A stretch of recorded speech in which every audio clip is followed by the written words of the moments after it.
It takes 4 tools to cut in one chime, and the chime, as we should know by now, is what holds the heads, so it's an important part in the cask making process. So the first tool that we're going to use to cut the initial slope into our chime is the adze. The adze is used in many trades, but the coopering one is a short-handled one.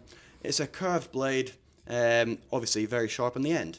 So what you do is you lean your cask up against your block, and then using your adze, you're just going to start cutting in the chime at a slight angle all the way around. And once you're happy with that, and it's nice and smooth and sloped, the next tool that you're going to use is your topping plane.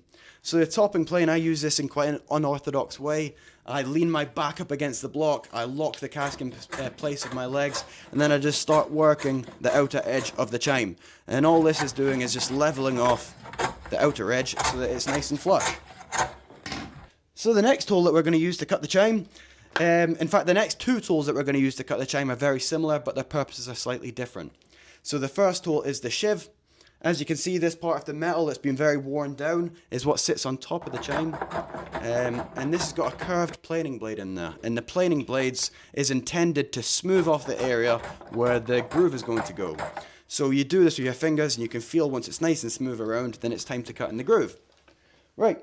So to cut in the groove, like I say, these 2 tools are very similar. You use it in exactly the same way that you do a shiv, but instead of having a planing blade in there, this has got teeth. The teeth bite into the timber, and that is what cuts in the groove. So once you have, like I say, you use exactly the same as your shiv, you lock it against your block, and you just start working the shiv. And once you're happy that the groove's all been cut around, you can feel it with your finger, it's all nice and even all the way around, that is your chime cut.